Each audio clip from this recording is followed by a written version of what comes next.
I'm feeling Baba. Yes. I am Sofia Betancourt. I am privileged to be a Star King alum from 2003. I'm supposed to talk to you about Ibrahim Baba as a mentor, a friend, and a colleague, and he was certainly, goodness, all of those things. I think one of the things that people forget sometimes about Baba is that his intersectionality was lived, right? It was lived. So if you were his student, you were also his teacher, and you were his friend, and you were someone who challenged him, and you were family, and you were all of these things in a way that was whole and honoring and actually still boundaried.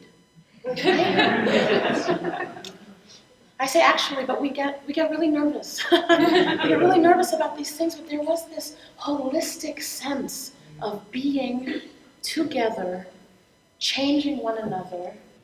May I be the kind of teacher that is changed by every student I encounter. That's what I saw and lived and experienced in Baba. There's this thing, I am running around, maybe not so logically right now in this General Assembly, and I feel like I've finally arrived, actually. But there's home in this room for me here, partly because Baba's here, but partly because of the ways I'm assuming he's shaped and reshaped every single one of you, any of you, could speak to him in these ways. And I think that for those of us who never met Ibrahim or Elias as I met him, when he was still embodied recently, you have likely been touched by leaders in Unitarian Universalism that were shaped and reshaped by Baba. 25 years at Star King. I don't know how many at Howard before then. How many years of shaping Unitarian Universalist leaders, often, this is hard to say, but often in the face of us doing everything we could to make him small.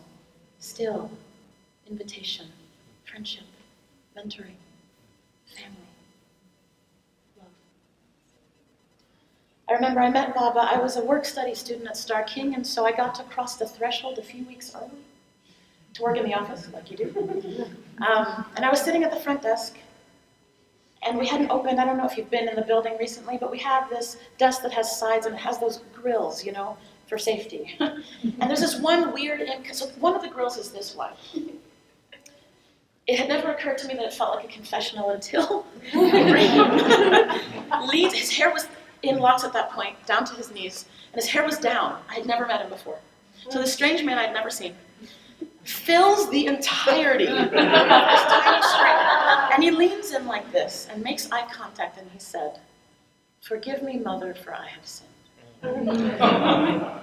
But the thing is, you could tell he meant it. Right? This laughing, joking, wonderful fool for Christ's sake, beautiful man, being, even in laughter, was serious about spiritual work. So I, not even a first-year student yet, I had a few days remaining, freaked out. I said, "Excuse me, I have barely arrived. You don't get to do that to me." And we, of course, became friends. Ibrahim was the kind of mentor who laid seeds for the spiritual work you were about to be doing at least a few months before it occurred to you.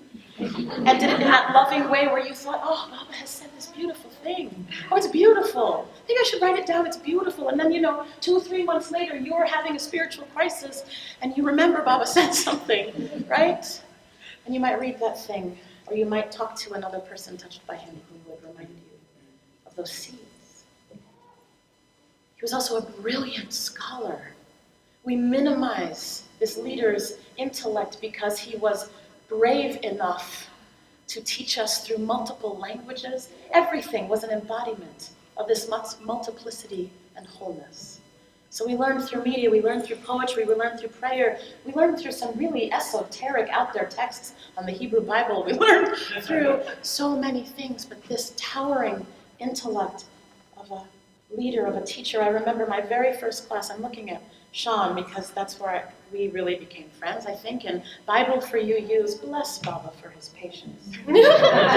Bible for You Use, and on the first day, yes, Lynn, we were there together. On the first day, I remember he got up and he said, first he told us that his bow tie was in solidarity with his trans cousins, bless him.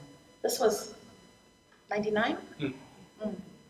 Biblical scholar bow tie. And then he told us we were welcome to tape record him. to not stress about class. And I thought, with my over-intellectualized, privileged self, I can take notes when I'm not even listening. Who are you to tell me that I need to one lecture? The next week, I brought a tape. But that intellect was also invitational. This was a man who waited for me to call him and say, oops, I think I might have to do doctoral work. And he didn't tease me about it. 8 years later, Casey's laughing, yeah, right? Like, well, finally, this conversation I laid seeds for maybe 8, 10 years ago, welcome. This was a teacher who couldn't wait to be my colleague. Couldn't wait to be my colleague, and we were colleagues. I taught at Star King for a while, but there was this, think of the joy, the delight, the laughter and bad behavior that will ensue when we're both on the faculty together. I try to behave badly in the hallways because we didn't get that time. Yeah. But I see Baba in my writing, I see it in my singing, I see him in my prayer, I see him in all of your faces, and this carrying forward of a reshaping voice. I don't know why he adopted Unitarian Universalists. I genuinely don't know. I know that Rosemary Bray McNabb flew to Washington, D.C. to bully this poor soul into applying to be on our faculty, and we behaved badly when he did. And he stayed with us for 25 years. May that witness, that shining, joyous, faithful, teaching intellect shape us for the rest of our days. And when you find yourself lifting words, ideas, prayers, realities that come from that shining spirit, would you remind us that it comes from him? Because we owe him 25 years of accolades, at least. May I be even a small part of fulfilling the sweet dream. Bob, I love you.